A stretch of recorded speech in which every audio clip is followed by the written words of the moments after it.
Every region now has a decision to make. Either you are with us, or you are with the terrorists.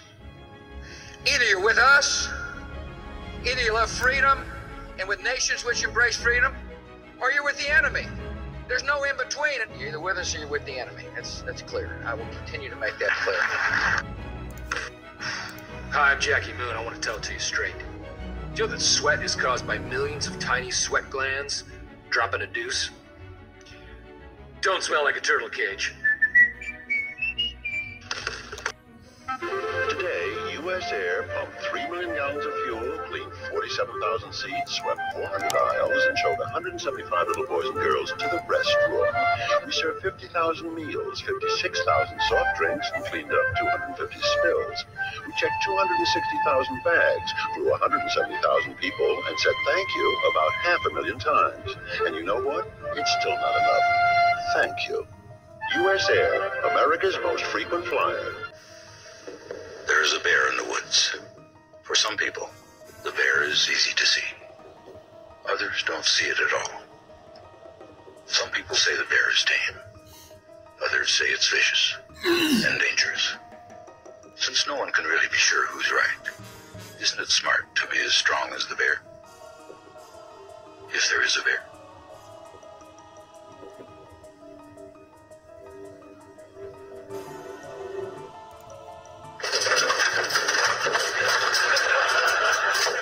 Well, that thing's clearly in the way.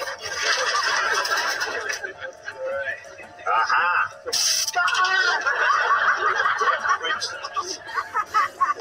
Hey, Joey. How you doing? Great. Roommate? Yeah, I guess we are roommates now. Yeah. Well, now that you bring it up, our fridge is broken. We have to get a new one. I checked around, and your half is $400. Thanks a lot. I'm not paying for half of that. I'm only staying here until my apartment gets fixed. Look, Rich, my parents bought this fridge just after I was born. Okay? Now, I have never had a problem with it. Then you show up and it breaks. What does that tell you? That refrigerators don't live as long as people? I was reading my copy of the New York Times, and it was a day late.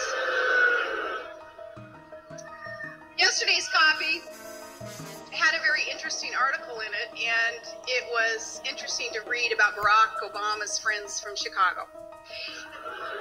Turns out, the article said that one of his earliest supporters is a man named Bill Ayers. And according to the New York Times, he was a domestic terrorist and part of a group that, quote, launched a campaign of bombings that would target the Pentagon and the U.S. Capitol. No, no. Wow. There's even more to the story. Barack Obama says that Ayers was just someone in his neighborhood, but that's less than truthful. His own top advisor said that they were, quote, certainly friendly. In fact, Obama held one of his first meetings of his political career in Bill Ayers' home. And they've worked together on various projects in Chicago. And these are the same guys who think that patriotism is paying higher taxes. Remember, that's what Joe Biden said. This is not a man who sees America as you and I do. We see America as the greatest force for good in this world. I'm Barack Obama, and I approve this message. Maybe you're struggling just to pay the mortgage on your home. But recently, John McCain said the fundamentals of our economy are strong. Then again, that same day, when asked how many houses he owns, McCain lost track. He couldn't remember. Well, it's 7. 7 houses. And here's one house America can't afford to let John McCain move into. In recognizing a communist, physical appearance counts for nothing. If he openly declares himself to be a communist, we take his word for it. If a person consistently reads and advocates the views expressed in a communist publication, he may be a communist. If a person supports organizations which reflect communist teachings, or organizations labeled communist by the Department of Justice, she may be a communist. If a person defends the activities of communist nations while consistently attacking the domestic and foreign policy of the United States, she may be a communist. If a person does all these things over a period of time, he must be a communist. But there are other communists who don't show their real faces, who work more silently. At the America's founding, she airbrushed herself some new history. Here she is talking about what people have faced throughout history when coming to America. It didn't matter the color of their skin. It didn't matter their language. It didn't matter their economic status. It didn't matter whether they descended from nobility or whether they were of a higher class or a lower class. It made no difference. Once you got here, we were all the same. We know there was slavery that was still tolerated when the nation began. We know that was an evil, and it was a scourge and a blot and a stain upon our history. But we also know that the very founders that wrote those documents worked tirelessly until slavery was no more in the United States. And I think it is high time that we recognize the contribution of our forebears who worked tirelessly, men like John Quincy Adams, who would not rest until slavery was extinguished in the country. All right, Miss Bennett, all finished. Here's your new number. 646. What is this? That's your new area code. I thought 646 was just her new number. This is a new number. No. It's not a new number. It's just a changed number.